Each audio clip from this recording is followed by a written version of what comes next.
following is a Red Shovel Network production. The Red Shovel Network consists of The Drew Mike Show, Child of the Duff's No Bullshit News, Emma Elrick's Soul of Detroit, and No Filter Sports and shit. Enjoy the following Red Shovel Network production, please.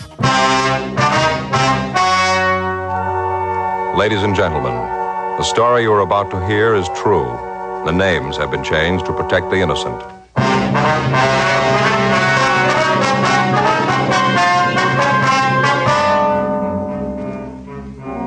You're a detective sergeant. You're assigned a robbery detail. You've just rounded up a vicious gang of thieves. The heavy man is still at large. Your job? Get him.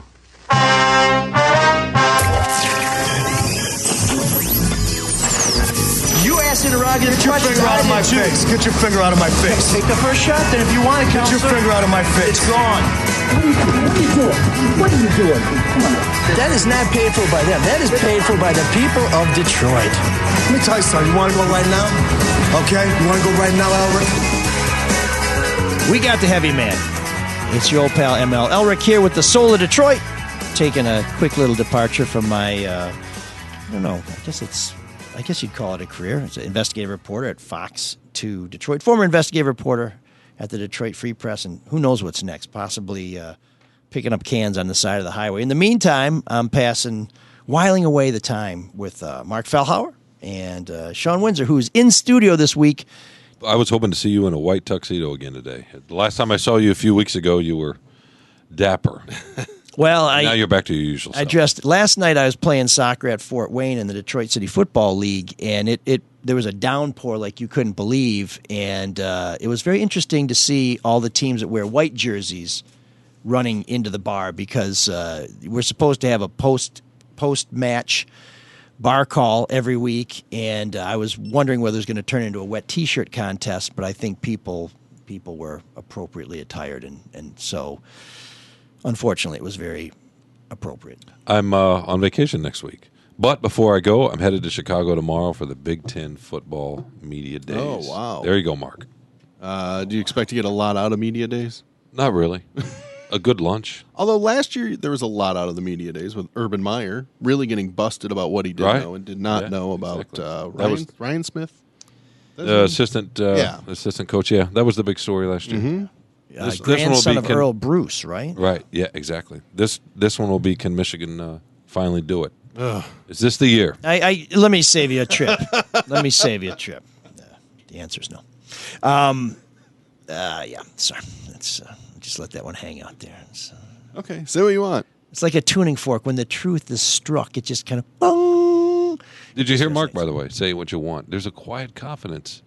I've noticed that with Michigan fans this summer. I thought he was doing a little hip-hop there. No, he's not going to say anything. He wants the play to do the talking. I believe it was your colleague, Nick Baumgartner, that wrote about it. He did. And chose them to win the Big Ten, which I hate. You know, I don't want to see that one sandbagging. But he laid out his argument, and I like that he said it first off. He goes, there's no reason based on past what you should do. It's about the uncertainty going forward, and they are the team with the least amount of uncertainty. Except, how can you, even in pass-happy football of the 22nd century, whatever it is, how can you win without a running back? You've got to have a running back, and they don't. Their last running back, it turns out, had some problems with school. But you don't know. You don't know what the running back situation is. They'll be fine. I'm looking forward to those hearts being broken again, which makes me think about the broken heart I witnessed on Friday in Port Huron. Last week we talked about the big public corruption trial going on in federal court in Port Huron, and the contractor who was found guilty on Friday of 4 counts of bribery.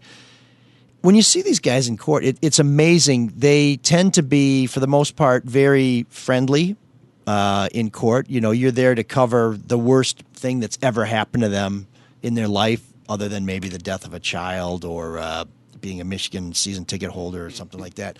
And they're very convivial. They seem very confident. And we saw closing arguments on Friday. The jury gets its instructions. They go to begin deliberations. They pick their foreman or their forewoman. They put out a lunch order we all kind of leave the court, go grab a sandwich across the street, and I was thinking, if they bought the entrapment defense, it's going to be a while before this verdict comes in. If they didn't buy the entrapment defense, which means that the feds basically put him up to bribing people, and the feds admitted putting him up to bribing people, but the trick is, would he have done it even without the feds prompting? If they didn't buy the entrapment defense, he basically said, yeah, I bribed all these people, so he's going to get convicted right away. Well, we're out to lunch. We see them coming back to the courtroom. We come back. The verdict is there. Bang. They slammed him on all 4 counts. And then they lead you out of the courtroom in handcuffs. They take away your belt, your tie if you're wearing one. This guy had an open collar, kind of a Rick Snyder look. They take away your jewelry, watch. I think the only thing they may leave you with is a wedding ring, but I'm not even sure about that. And he's facing up to 12 years in federal prison. So they lead this guy away. And all I'm thinking is, God, I hope he had a good lunch. And when he ate that lunch, did he chew every bite? Did he carefully pick where he's going to get lunch? Because that's the last good food he's going to get for like the next 10 years. Were you surprised at the speed that the jury deliberated at? No, because entrapment felt like a little bit of a long shot. But if you don't buy entrapment, I mean, the guy said, well, I did all this shit they told you. I did. So yeah, if you don't. Juries are weird. It's like playing poker. If you get that one card that makes your hand, you're good to go. If you don't, then just give them your money. Mike, on a related but sort of unrelated note, you've been in the courts a long time. Do you remember the first time you were there for that moment and watched somebody who was coming in every day to sort of fight for his or her life in a way and then get taken out in cuffs? It's kind of startling, even though you know they deserve it and you know their consequences. It's still on some human level. It's a startling thing to sort of witness. Absolutely, and I remember the first trial I covered for the Free Press was the rape trial of Sheriff Bill Hackle, and we were all out in Mount Pleasant because he was accused of raping somebody during a sheriff's conference. And throughout the whole trial, we talked about, what do you think's going to happen? What do you think's going to happen? I hesitated the whole time to make a prediction. Just before the verdict was coming down, I turned to the reporter next to me and I said, not guilty. They're going to let him go. Well, of course, it was guilty. Yeah. And he stood up and they put the cuffs on him and he was just ashen. I mean, it was unbelievable how he was just staggered, and they lead him out. And then Mark Hackle, his son, who's now the county executive, turns to the retired state trooper who had done the investigation for the tribal police and said, "You did a lousy investigation," and runs out of the room. And it was just, wow. It was unbelievable. So Bill, I don't see him. I write him a letter when he's in jail just saying, I hope you're doing okay, best of luck and everything. It was a really close call. It was really... I remember it. Yeah, it was one of those things where it could have gone either way. And even the judge said at the sentencing that I made some rulings in this case that may have affected the outcome, and an appellate court may reverse me. So I don't see Bill Hackle until, he was sentenced to 4 years. Then I'm playing softball in Mount Clemens. And I'm up to bat. It's a 3-2 count league, so you gotta be aggressive at the plate. Somebody calls a lousy strike on me, and I turn around and look at the umpire. It's Bill Hackle, and I said, "Next pitch, I'm swinging. High, low, it doesn't matter. I'm putting this thing in play because he's going to ring me up." Great umpire. I run into him at sporting events all the time. Very gracious man. He's just living out his life. He loves his grandkids and his kids. How long did he serve? How long was he in? He probably got probation after. Actually, let me think about that. It was a state case, so I think it's truth in sentencing. So if they give you 4 years, you do 4 years. The feds give you good time, so you do like 85%.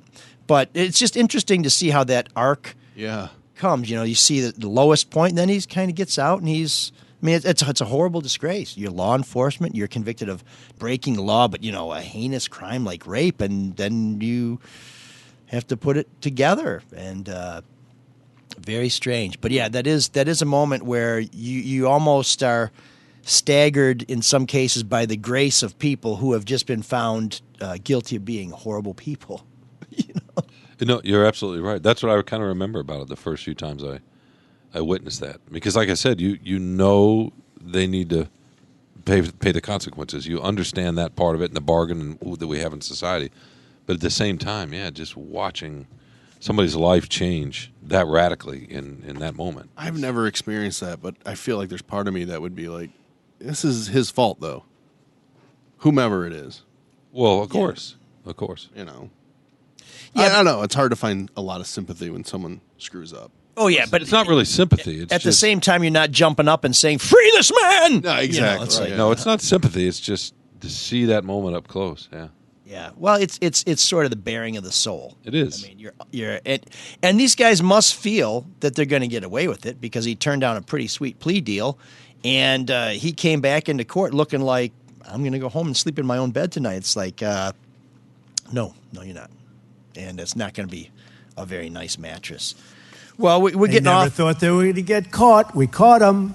We're getting off to a little heavy start, but I like the way this is going. Mark said I can do whatever say whatever I want, and Shawn said I was right. So we'll probably Oh, Lord. let's use those drops Now that we've created this monster, let's tear it down. frequently in the future. We've created him. So, Well, by mistake. I'm just as God made me, sir. Although I will say I was not as good as I was made because my eyes kind of got bad over time. And you know who fixed them? My doctor who did LASIK for me. Can he help you grow a beard, by the way? Is that a service he provides? You know what? I'm preserving my whiskers for my old age. I mean, I'm 51 going on 31, going on 11. It's time for me to do my paper route. But Dr. Yaldo can get you back up to 2020. He can get you to 2015 with LASIK. It's one of the safest surgeries in all of medicine, and it's changed the lives of millions of people by allowing them to get 20/20 or better without the hassle or poor performance of glasses and contacts. It's about freedom and lifestyle, and Dr. Yaldo, who is a great Red Shovel Network sponsor, is the #1 LASIK surgeon in Michigan. He's done 30,000 LASIK procedures, and you can get better results than you expect. I went in to get my eyes done, maybe 10, 15 years ago. I got 2015. That's better than 2020. He also does the CATS custom LASIK, which is the world's most precise, and most patients get better than 2020. It only takes a few minutes. It's relatively painless, and you get to throw all those contacts and glasses in the garbage. Multifocal lens implants are for people 45 plus, so that you not only get your 20/20 vision back, but you don't need reading glasses. It gives you precise far vision and prevents cataracts from ever forming.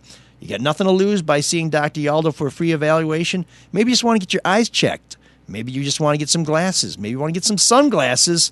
Tell them ML and the Soul of Detroit sent you, and you'll save $1,500 on your LASIK procedure. Call 1-800-398-EYES. That's 1-800-398-EYES, or go to yaldoeyecenter.com. Please tell them ML, Elric, and the Soul of Detroit sent you.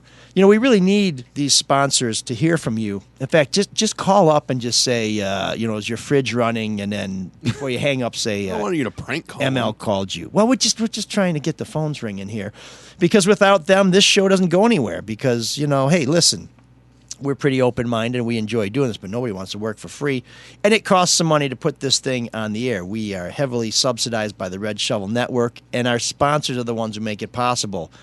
Hall Financial is one of those people who bring you this show.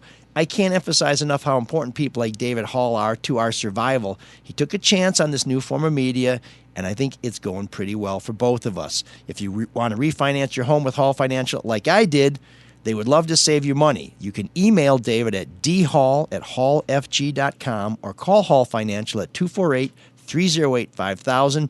Maybe it's your first home. Maybe it's your dream home. Maybe you just need to get some dough and you're going to take it out of your house. Give David Hall a chance and get lower rates, better options, and more personal attention. Hey, the Fed's talking about lowering the interest rates. That means those mortgage rates are going to go down too. They have hundreds of 5-star reviews. Industry average for a refi is 44 days. They'll get it done in 19 days. I worked with Dan Morrison and Shannon, and I'll tell you what, the only reason we didn't get it done in like 2 days is because I was kind of slow. These guys move fast. They make it happen. They're there for you. They will get you through even, maybe a little blemish on your credit history. They found one on mine. I was like, what's that? And they said, don't worry about it. And I said, okay. If you say don't worry about it. Now I'm intrigued by that blemish. Yeah, it was something about Not paying a bill? It's some doctor somewhere, apparently. Really? And I don't know if it was me or one of the other people in my house, but... I'm sure it was one of the other people. Yeah, but it's apparently it's Throw not the family under the bus. not a problem for David and Dan and Shannon. They just said, you know what, my man... It's not you. It's someone else. We'll go kill that doctor if he gives us a problem. And I said, Dave, that seems a little extreme. And he Hey, it said, went through. He said, I can golf right-handed, left-handed. I said, say no more. David Hall will tell you all about it. dhall@hallfg.com. Call 248-308-5000. Please don't forget to tell them that ML and the Soul of Detroit sent you because we want them to stick around so we can stick around. NMLS 1467435. That's David's ATM code. So if you get his card... make yourself a little loan right there. So thank you very much, David. Soul of Detroit is about interesting things that happen, some would say only in the city of Detroit. I don't always know that that's true. I worked in New Hampshire where people said, crazy things happen here. I worked on the south side of Chicago where people said, crazy things happen here that would never happen anywhere else. I worked in Macomb County, Detroit, and it just happens that crazy things happen all kinds of places. But I do feel like sometimes Detroit is unique. And on the way here is a perfect example. I drove by the Alger Theater where they rent out the marquee for messages. It's a fundraiser to try and get the theater reopened. And you learn about people in your neighborhood. Well, today it says, Happy 22nd B-Day, Terrence. Pretty straightforward. Real family don't fold. Dukes 100, we got you, son. Trust the process. You'll be home soon, exclamation point, exclamation point. And I looked at it and I thought to myself, what the hell is going on? Yeah, I don't Any know guesses, what that gentlemen? means. I'm assuming he must be locked up if he's trusting the process, but he's not going to see a marquee if he's locked up. Well, if it said Calvin Johnson, trust the process, we know that that's not true because That's that right. was a touchdown, and to my mind, he completed the process. But yeah, what process is this where The legal process. you'll be home soon? I just want to know, do they pay by character? Because why You two do. exclamation points? It's by the letter.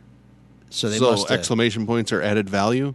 No, that's extra money. It's going to cost you more. Then why two? Why, first off, why do you need any exclamation points? It's a marquee, but why two? Well, I'm wondering why do you need the sign if Dukes 100 is not free to see it? Who's Well, it's still his birthday, right? I mean, No, a come on. Terrence. Well, birthday to him. is I don't care. is Terrence Dukes 100? I don't know. Are these I multiple don't know what messages? that means. I don't know, Sean. Sean, what I think they're Philadelphia 76ers fans. What, and Duke fans too? Yeah, they're the ones that came up with this idea of trust the process. right? Yeah. Oh, is that what it is? Yeah, it's from Joel Embiid. Yeah. Okay. Wait, he went to Kansas, right? uber talented center, Okay. a So world class talker and shit stirrer from the The question is, do you 76ers. think the theater knew and just said, or had no idea and just put it on the marquee anyway? I don't. because it's money? Yeah, I don't think they censor this. I It's mean, just a pep talk, right? I don't think you could put up there. I hope everything works out well for him. Have a good day, burn in hell. I mean, they'd probably pull you back. Well, on why that not? one. So the first time I was in Detroit, I think it was 1987, and I was driving around the city, just kind of wondering, aimlessly, just looking and curious. And I was going up Jefferson Avenue, and there's a police precinct there, and I don't. You might know. Fifth what- precinct at St. Jean and Jefferson. Okay, so they have a marquee out front, and it said, "Cadavers don't make good testimony." Ooh. And I thought, That's a great line. okay, that's different. Yeah, welcome to Yeah, Detroit. yeah, right. That's different. Cadavers don't make good testimony. And then there was something. Where did these people get the time to make these signs? Something about mendicants and on a later trip, and I don't know, but that particular. Oh yeah.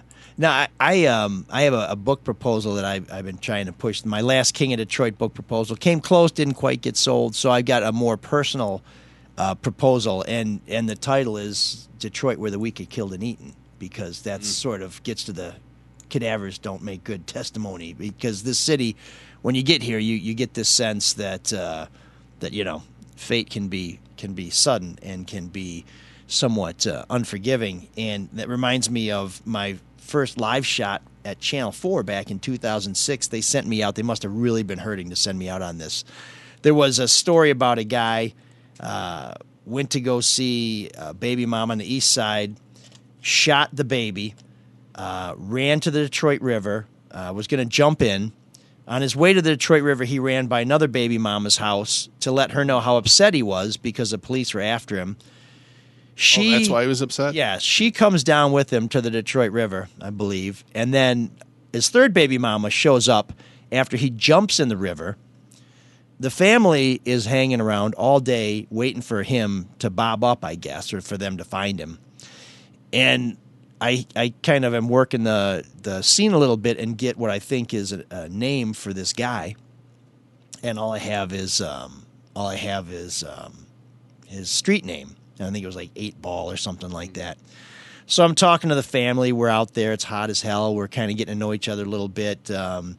And this cousin is going on and on about, I love them, man. I love that man so much. We're so close. He was like a brother to me. I don't know what we're going to do. This is devastating. And I said, well, I'm just curious if we're talking about the same guy, and, what's your cousin's name? And he said, 8 Ball. And I said, okay, same guy. I said, well, what's his given name? He said, I don't know.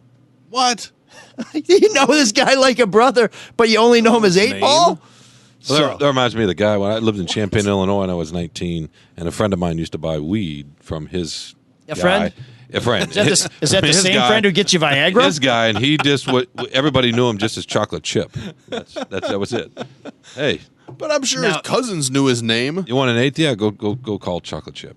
Now, is that because after you smoked all that weed, you need to hit Famous Amos, or is that just... Famous Amos? I don't know about that. Did you ever learn his name? Did anybody ever know his name? Charles Chips, maybe? Charles Chips. That's his legal name. By the way... Chuck Chips. By the way, and I know we're this is the soul of Detroit, and yes, I do live in Ann Arbor, but I saw a marquee a couple of weeks ago, an auto body shop that said, "Your wife is hot, tint her windows." Damn. Do you like the double play like that? Yeah, Do you like absolutely. When I was in Allentown, it shows they put some thought into it. Sure. When I was in Allentown, there was an oil change place that said, "If you love her, lube her." Oh, there you go. Which I thought was pretty clever. Or how about this? I saw this yesterday, but it wasn't around here. A marquee from a veterinary clinic that said, "If the earth was flat, cats would push everything off it." That's very true. I thought that was very true. Yeah, that was sort of yeah. But see, you remember these places too when they have a good marquee, a good sign. Sure.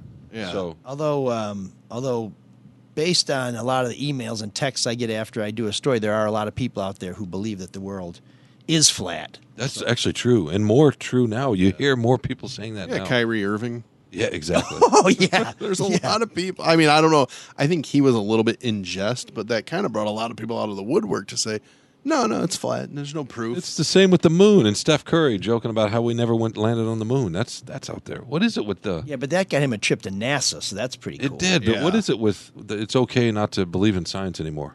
It's just it's a distrust. Or to vaccinate your kids, right? It's a distrust in Maybe if science. you put it on a marquee... it makes it real. Yeah, makes it believable. No, we did go to the moon. Vaccinate your kids. The Earth is round. Okay, I'll go with that. Put all that on marquees. Put that on your marquee in your home in Grosse Pointe. I trust the process, Shawn. Okay. We landed on the moon! Some of those cadavers were neighbors of mine on the east side. Speaking of east side, East English Village last night played in Detroit City Football League. We got smashed by Ducktown, which I understand is a neighborhood in Hamtramck. Afterwards, we went to PJ's Lager House for a great post party. One of the best things about this city football league is you go to different places in different neighborhoods in the city and different places. Now, I think most people know about PJ's. But that got me thinking about DCFC, and people will recall our interview with Shawn Mann, the CEO, one of the founders of both the City Football League and the Detroit City Football Club. They are having a big, big game on Friday. Hope to see you there. They're starting the playoffs, and if they win on Friday, they will play again on Sunday. So come on out to go see DCFC, bring back a little glory. Don't talk about playoffs. People talk and the newspapers talk all the time about which Detroit sports team is most likely to bring back, or which Michigan sports team is most likely to bring back a championship. And Michigan football. My money's on these guys. Oh, they're the closest right now. My money's on these guys because they. And then probably Michigan. Yeah. I just like seeing how he's going to counter this. You know what? Oh, maybe Michigan State's close. We love disrespect. No, we suck. We're going to lose every game. We're horrible. Everybody hates us. Oh, so wait, are we back to the days where you make yourself feel better by focusing on Michigan's failures? No. I don't have that much time to focus. I don't have. I saw they got another second place trophy there in the trophy case there in Ann Arbor. I was really bummed out to see the baseball team lose. I know it's not a sports podcast, but I was pulling for those guys. To me, they epitomized what Michigan should be like. They should be humble. They should surprise people, and they should go in as the underdog and surprise folks and be more successful than they expect. Instead, you get the. So you don't like bluster? I don't like arrogance. And you can't spell Confidence. Ann Arbor with A, and you can't spell arrogance without two A's. There's one in the beginning and near the end. The arrogant asses. Same with Ann Arbor. That's what I mean. There's two A's in arrogance. There's two A's in Ann Arbor. Yeah. There's two A's in Harbaugh. It's hard to dispute any of this. That's on the fly. That's pretty good. And there's Oh, $9 is million a year that's being wasted on Harbaugh, but there's no A's there. So. Wasted? Yeah, I mean, he's one of the highest paid coaches in all of college football, and he can't even win a division championship. Wait. Well, you're just looking at wins and losses, which that's fine. I mean, They filled the stadium, right? And they weren't at the end of the Exactly. Hoke era. Well, wait a minute. When Well, they had I think people You don't think forget that. You don't think I the went value just to get that they've free gotten- Coke. You don't think the value they've gotten out of him, The 8-ball and Coke? hiring him, Whoa. far exceeds the $9 million a year they're spending on him? Hey, he's one of my favorite Michigan coaches of all time, so I'm not complaining. Well, I mean, aside, people like can Rich say, Rod better, but look, all college coaches are overpaid in my eyes. that's true. They really are. That's true. But to that point, the investment they put into Harbaugh, they've gotten a great return on it, even if they haven't won a championship. Sean? Yeah, Shawn. No, I'm with better you, jump Mark. in. I just love it when you sound vaguely socialist. So it's always surprising and makes me feel warm inside. Man, no, I ain't buying that shit. But we're all in. I ain't buying that shit as translation for, yeah, you're probably right. Why It's don't a you go free put that country. on a marquee? It's a free I ain't country. buying that shit. I ain't paying for that marquee either. As a Michigan taxpayer, I am buying that shit because all these coaches are paid with our tax money. No, that's which is- not true either, though. it's That's not? What? No, the most athletic departments are self-sufficient because they don't pay the players. Oh, or they're So it's not tax money. The Cornelius and Penelope Oh, you mean Rockefeller the J. Ira and Nikki head Harris coach? Family Yes, Foundation head yes. coach endowment. Yes. There is truth to that too, but they are self-sufficient. They don't take tax dollars to run the athletic department. No, Stephen Ross does. He pays. He doesn't take tax dollars. Well, maybe he does. I'm sure he does, actually. Well, he tried to. Yeah, he did. right. As we've talked about. Reference before. earlier He episodes. takes tax dollars and funnels it back to Michigan. So, in a way, that is tax money. There you go. I think we can all agree that Harbaugh sucks and move on. Now, I'll let you have that last line. So, Go ahead. well, it was such a sweet transition. Speaking of somebody else who sucks, Monica Lewinsky has been tweeting. Oh, my goodness. Yes, the most famous ashtray in America, is got a pretty good sense of humor, and I think I like to think of her as the other ML. So I want to give her her due.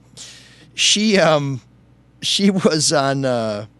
She was in social media, and somebody had On posted. Twitter. Was She's it got Twitter? she's got a very, believe it or not, a very funny Twitter account. Well, we were talking about doing a guilty pleasures episode sometime. I'm just gonna foreshadow a little bit. I thought she was kind of cute. She's all yours. You can have her. There's plenty. I to think go she's around. more attractive today than she was when she was. Yeah, in no, she looks great. And I am utterly surprised at how well adjusted this woman is.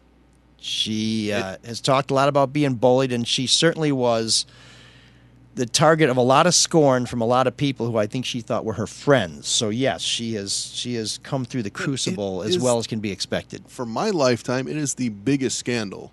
You know, she's about my age, but it is the biggest scandal. It's massive. And she seems normal. Like, that would destroy most people. Having a whole government, the world's most powerful man, attacking you and dumping on you, and then you have this new internet, everyone attacking you. Now, she made some mistakes. She was an adult. But that being said, Or a young one. the attacks were ridiculous. They were ridiculous. And now the most powerful man in the world attacks a lot of people. So it happens. right. But she was singled out, that's for sure. And I think Hillary was not particularly kind to her, and I think a lot of women remembered that. But she's come through it with a great sense of humor. And a fella named Adam Grant posted, "What's the worst career advice you've ever received?" And then he volunteered that his was, "Don't waste your time helping others." Number 2 was, "Drop 90% of your projects because you can only do one at a time." And number 3 was, "Don't write a book." Well, Monica zings back An internship at the White House will be amazing on your resume, which is pretty good. That's She nailed very it. good. Yeah. Witty. Pretty good. And it's not the first time she's poked a little fun at herself and this whole experience. At one time, Marco Rubio had posted something, taking a shot at Politico, claiming that it was written by an intern and that this article is a reminder of how difficult it can be to discuss public policy and political press, blah, blah, blah, blah, blah, blah, blah, blah, blah. Well, Monica responds, blaming the intern is so 1990s. That's a great line. So She's a funny woman. So, Monica, we got to give it to you. Well done, other ML. How about MP, Michigan Peddler? Do it. Our new sponsor. These guys are great. If you've never rooted, Used. if you've never hit the streets of Detroit on a pedal pub, you're really missing something. They call themselves Detroit's party bike, and there's a good reason. You bring the friends and the alcohol, and they supply the good times and the big-ass bike. You really experience something completely unique riding around on a party bike in downtown Detroit, Corktown, or Midtown, and checking everything out on the Michigan Peddler. You can turn it into a pub crawl if you like. You can design your route. They will take you where you want to go. You see their bikes all around town. Isn't it time to get on one? This is the perfect time. Summer is upon us, finally. Book your ride. It's a great thing to do if you're planning a summer or even a fall company or work outing. Each bike holds 15 people. You can get 6 of these rigs out there, so you can take as many as 90 people on the streets of Detroit with multiple bikes. Do a caravan. From Fortune 500 companies to mom and pop shops, they've hosted hundreds upon hundreds of work outings and customized each one to meet the specific needs of that group. My wife and I did our joint 50th birthday party on the Michigan Peddler. We had a great time, which is saying something because there's like 3 or 4 generations of us, which is, the little guys, the big guys, the old guys can get kind of fussy. Joint 50th birthday party, is that how close are your birthdays together? 10 days apart. Really? She's the old lady. That's kind of us. And she doesn't listen, so I think I'm going to get away with that one. Teresa's friends, shut up. Yeah, no, they won't. Shut up. They won't. Please be quiet, I should say. I respectfully ask that you be quiet. What kind of bike do you have? It's pretty sweet. I can do some sick jumps, too. Michigan Peddler is a recipient of TripAdvisor's Certificate of Excellence, only bike in town that offers free parking, which if you've been downtown, you know how important that is. Plush backbench, which is where you can put the little kids whose feet can't reach the pedals. All the bikes come equipped with electric assist, so you don't need to worry about sweating because you're pedaling too hard. Now, last week I complained about there being too much electric assist. I've tried one without the electric assist. It's some pretty heavy going. But if you're up for it, it's a good workout. I'm not. The drivers are the best in Detroit. They know how to show you a good time. Get your friends, your neighbors, your coworkers. Give it a shot this summer. Now, there's a special promo going on right now. It's the only promo they're offering, and it's just for you, our loyal ML Soul of Detroit listeners. You give them a call, or you go online and you type in or tell them the promo code ML Soul when you're booking. You get $25 off any of their top-rated 15-person party bike rides. That's ML Soul to get $25 off a ride. Book today because those slots fill up fast, especially with this great weather. Go to www.michiganpeddler. That's Michigan, PEDALER.com, PEDALER.com, or call 313-744-3272, 744-3272. I won't change my mind on anything, regardless of the facts that are set out before me. I'm dug in, and I'll never change. Freight nut. Freight out. Freight nut. Freight out. Freight nut infinity. Freight out infinity plus 1. No. Disney takes a lot of your money if you go to visit. But you know who takes more of your money? The CEO of Disney. And you know who's not happy about it? The namesake of Disney. Mark, you think this is cool, right? You're all happy with her. You think she's the greatest thing ever, and not one bit. So Abigail Disney is her name, granddaughter of Walt, and she went undercover at Disneyland and is very upset.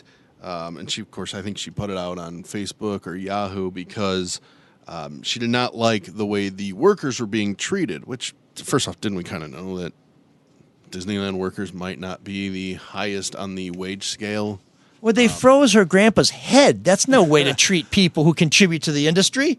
But aside from that, there wasn't much detail as to how these people are being mistreated, which is fine. But all I could keep thinking of is, wait, you're Abigail Disney. You're worth $500 million. I tried to look this up and see, like, what has she done with her life. She is a philanthropist. Nice. And she started directing movies in her 40s. Ooh, have I seen any of those? No. That Mulan 3? They're all just, yeah, that's right. They weren't Disney films. They were documentaries. Oh. And she's mad that Bob Iger earned $66 million. Now, regardless if you agree with her, if you don't agree with her, I just don't like this message coming from her when she's worth that much money that was built on the back of cheap labor, probably really cheap labor in other countries when you include all the merchandise that Disney has sold, or the cartoons and who drew them, not to mention the fact that she's a stockholder. How do you think she would feel about reparations? Like, you got $500 million. Let's put it in a pool. How about Disney and pay all reparations? these well, that's what I'm saying. Oh, okay. That's what I'm saying is pay all the Disney employees who are underpaid over all those. We got $500 million to spread among you. I wonder if she'd feel the same way. I have a big problem when you're trying to correct free markets. Sometimes that needs to be done. I don't really want to hear it out of the air, the socialite of Disney who made a lot of money off of it. Well, I do see some irony there that somebody who's living off of this stack of cash is now bitching about where it all came from. But at the same time, CEO salaries are insane. They are nuts. There's no, I mean, when I see how much more bosses make than the people who actually produce things, it makes me want to call for a revolution. I agree. I look, they are out of whack, but I don't want to hear it from her. She's lived a very charmed life. Yeah, but isn't it sometimes more compelling when the Yes. person who's living off of the spoils can say, my money has blood on it? Well, now, she hasn't said she'll give it back yet. No, not at all. And I understand because the last name is Disney, it's going to get eyeballs. But frankly, I don't know. To me, it seems like she's missing any of the irony of where her money has come from. I don't know, Shawn. Do you see irony here? Or? I don't know if that's. I mean, that to me, that's just speculation. I don't know if she is or she isn't. I'm willing to believe that she legitimately walked through her parks and felt squeamish, and listened to the tales and talked to the folks and thought, this isn't, something doesn't feel right here. That is entirely possible. If she goes to those parks a lot, she won't have $500 million for long. I'll tell you that. Right, but if you can go to those parks and you can go to places in life and pretend and not want to see, and maybe for the first time in her life she did. I don't know if that's the case. Maybe I'm giving her too much credit. I also think it's interesting. I read that she emailed Iger and didn't get a response. And, what? Right. Bob Iger blew off somebody whose last name is Disney? This is according to her. Yes, that is according to her. And then she went public. So, wow. Well, what was her plan? What did she want Iger to do? Well, she's been fighting. She's even testified in front of Congress. Yeah, back in May she did. So this is kind of her fight, which I think it's really weird that you're attacking the namesake. That's where her money has come from. At least the Abigail vast majority of it. Perklowski does not get invited to testify. Well, not only that, if she's attacking Walmart, it's going to then it'll really seem hypocritical, right? Take care of your own house first. Right. I also would have said Abigail Perklowski does not get her email responded to by the CEO of Disney, but it turns out Abigail Disney didn't either. Mm-hmm. She was trying to make an argument. You're right, Mark. It's interesting coming from her, but that. Look, capitalism is fine, but it's a little bit out of whack, and it's headed in a direction that's probably not sustainable in terms of societal stability at some point. It's easy for her to be worried about certain things like that because of where she has come from. No, she definitely has comfort and was born into a lot of comfort, absolutely. And a lot of us make choices as consumers every single day that we probably, have to look the other way. And think, yeah. Right? I mean, how many people love Chick-fil-A but might not like what their politics as one example, exactly. It is a pretty good chicken sandwich. Yeah, well, people seem to like it. It's not bad. I mean, it's okay. I think it's I overrated. like the spicy one with some pickles. Is not bad. Yeah.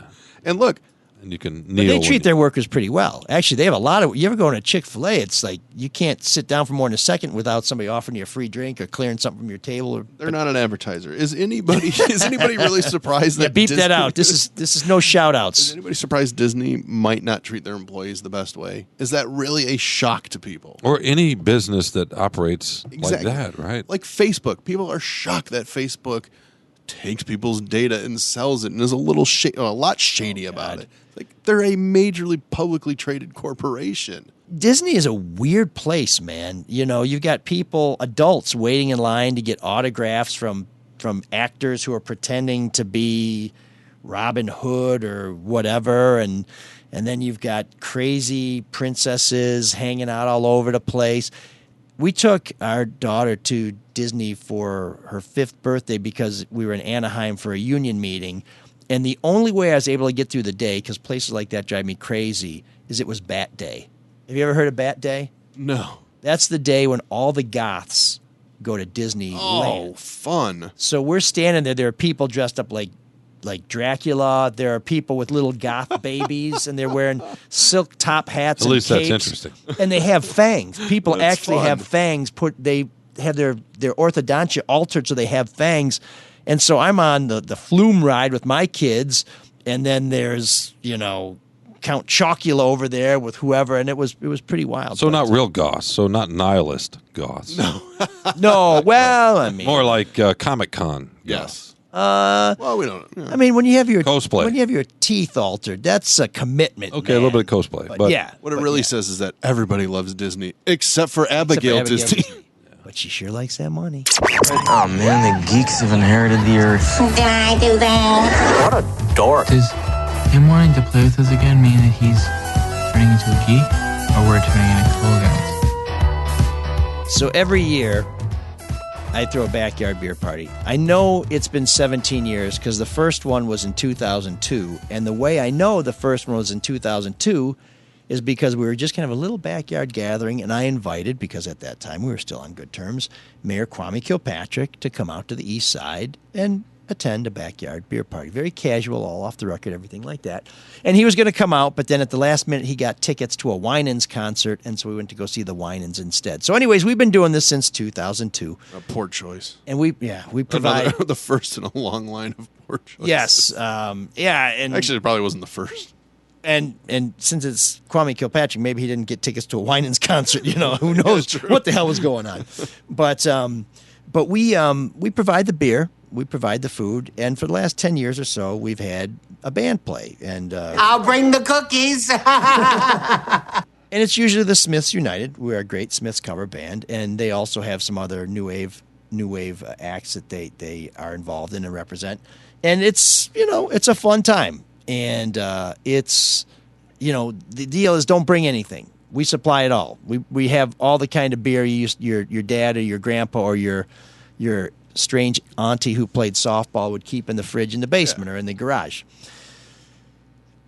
And I like to think we're pretty generous about it. Sounds like there was an incident. If you want to compete for a prize, you can try and find an obscure yard beer. And this year... we had a couple of cases of Altus, which is back, which is pretty cool. And my man, Mark Reith at Atwater, donated some of the Atwater Lager, which is very reminiscent of the original Stroh's, not the hipster Stroh's, the real Stroh's. And everything was going great. And some people bring beer to compete for a 6-month supply of toilet paper. It's really a 6-month supply of toilet paper for a single guy. Okay. Not for a family, because I've got 3 women in my house and that toilet paper, maybe a 6-hour supply of toilet paper. So, it's pretty cool. And some people will bring a bottle of wine, or some people bring you a bottle of liquor. We tell them not to, but I take it and I'm grateful, and I put it on a little buffet we have where we keep these things. And it's kind of out of the way. You don't really run across it unless you're looking for it. And so our Geek of the Week is all of those people who tapped into those bottles of booze that I set aside and made themselves at home and drank that booze. Do you know who it was? Do you have an idea of who it was? You're an investigative reporter. We have dusted the bottles, and we're waiting for the forensic evidence to come back. Were you out of beer ever? Usually we have enough beer left over. I can bring it to hockey for the next month. This year we did run out of beer. I returned 573 bottles and cans on Sunday, and I had another case of stuff they wouldn't take back. But no, there was plenty of libations for everybody. So those of you who made yourself at home a little too much, you are our collective Geek of the Week.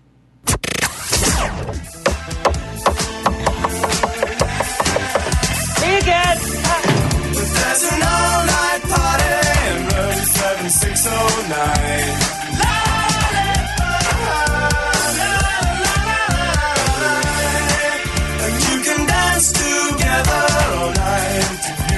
time.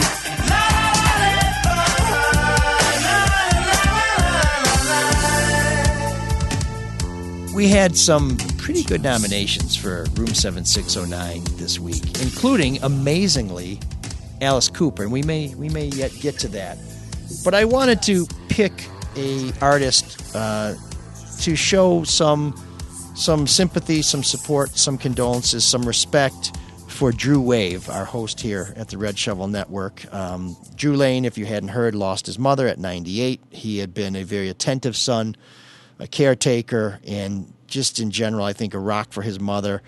And Drew is also a huge Beatles fan. He is? You may have noticed that he likes one or two of their songs, may have one or two artifacts. Every once in a while, on that rare occasion, he'll mention his freakish man love for the Fab Five. Yeah. Fab Four. Yeah. Well, hey, Billy Preston. I was just going to say that, yeah. Or George Martin, for that matter. So we wanted to pick, but they're not a new wave band. But we wanted to pick a new wave song that has a little Beatles in it. And so Susie and the Banshees has done some great covers. Here's their version of Dear Prudence.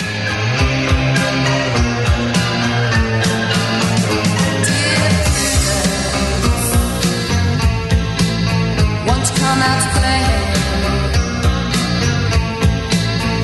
Dear Prudence, greet the brand new day with me. Hey, the sun is up, the sky is blue, it's beautiful, and so are you, dear Prudence. Won't you come out to cry? Dear Prudence, open up your eyes. Dear Prudence, see the sun is skies. The wind is low, the birds will sing that you are part of everything. Dear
So, Drew, that one goes out to you. Thank you for everything you do for us and everything you did for your mother. You're a good son, and we especially want to pass along our condolences to all of Drew's family, but most importantly, his sister, who's a real big fan of the show. Oh, yes. So way to go.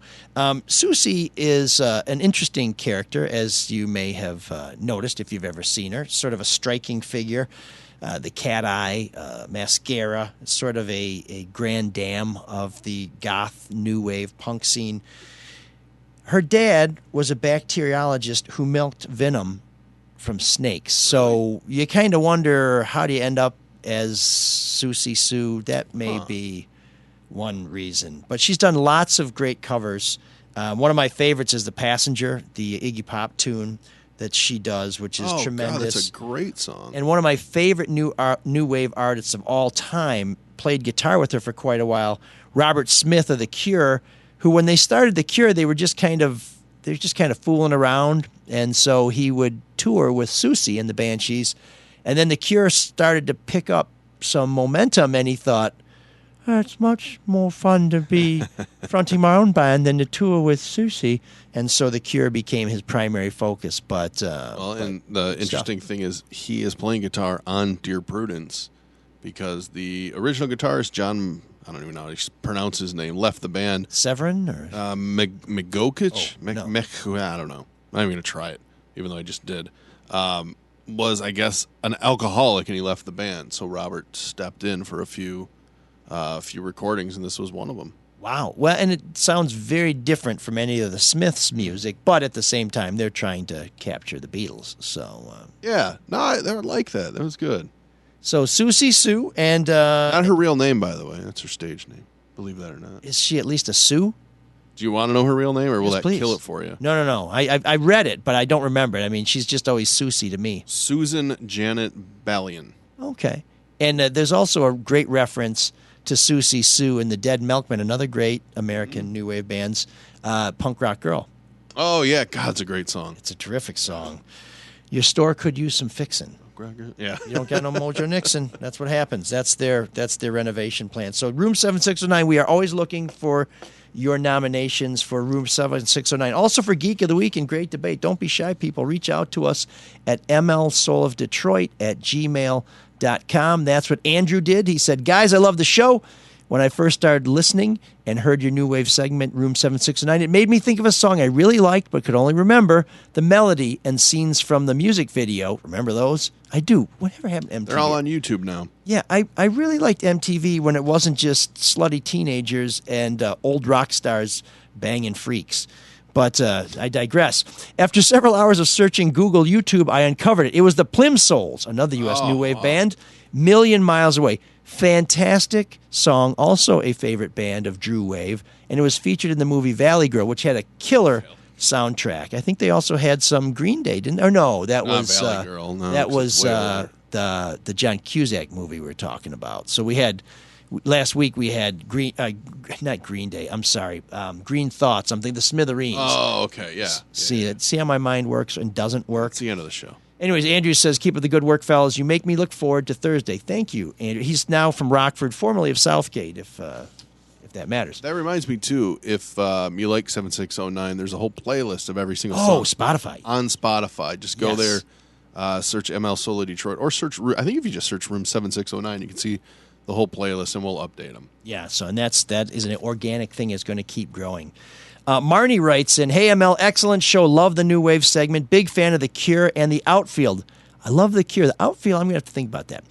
I was also listening to the Kilpatrick and the Beer episodes and something to tie it together. You were talking about Supernatural, which is my favorite show. I'm lucky enough to live in Austin. Jensen Ackles, Dean, who's my favorite Winchester brother, owns the family business beer company in Dripping Springs. He has a beer, the Grackle, that has notes of coffee, and when they age it in bourbon barrels, it's kick in your ass fantastic. Oh, sorry, it's kick you in the ass fantastic. Sorry. That's kind of an aggressive brew. Next time we're there, I'll see if I can get a few to ship. It's that good. Do it. Thanks for all you guys do. I'll catch up on all things Detroit by listening to all the podcasts on Rud Shovel. That's highly advisable, folks. Shoot me an address, and I'll send you some Grackle next time we hit the brewery. Count on that one, Marnie. Marnie enjoys, or says, enjoy your week, and that's good advice as well. Finally, Mike listened to the Bond episode, loved the show as he is a big Bond fan. However, a note of disappointment. I like the sheriff scenes in the Roger Moore movies. Corny perhaps, but he played it well. Yeah. Anyways, keep up the good work. So thank you very much. They all wrote to us at mlsoulofdetroit@gmail.com. You can do that too. Also, one of our kind listeners has diagnosed the problem with our listener line, which you can reach at 313-Butterfield-89070. That's 313-288-9070. People were apparently put off because we didn't have a message. It's crazy. We'll fix it. Some people forged ahead anyways and left us some messages. Well, gentlemen, I heard your appeal for getting some feedback, so I thought I would call you and let you know that I think you're doing a fine job with this podcast, and really encouraged by all the grassroots efforts to get the news out that needs to be reported. That's the biggest concern I have in this new world that we live in, is that with newspapers dying and the local news just worried about the latest car chase or whatever, that there's really no one left to watch the hen house to make sure that people are doing what they're supposed to be doing. So I really hope that you're very successful, and I hope that more news outlets like this start investigating in wherever cities they happen to be. So keep it up. Amen. See ya.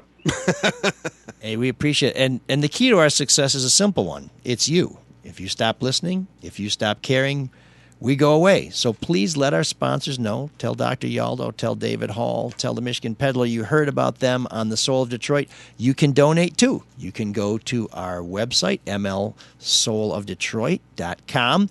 There's a donate tab on there. You can catch old episodes. It's a good time to catch up. Maybe you're cutting the grass. Maybe you're stripping the boat. Maybe you're building an ark because you saw a lot of rain and you're kind of a freak and you think this is the reckoning. We won't judge. Yeah, we're not here to do that. Just if you have 2 spots left on the boat, let us know. Or maybe make it 4 because we want to bring dates. You know what? I don't want a spot because if that happens, I don't want to live in the rebuilding world. Yeah, plus with all that animal crap. Yeah, okay. Anyways, build your boat, but keep listening to Soul of Detroit and listen to all our shows on the Red Shovel Network. That's the No Filter Sports with Eli, Denny, and Bob. That's the No BS News Hour with Charlie LaDuff. And, of course, our flagship, the Drew and Mike podcast. You've been listening to the Red Shovel Network. This is the Soul of Detroit. Cyrus, take us out. Can you dig that? Can you dig it? Can you dig it?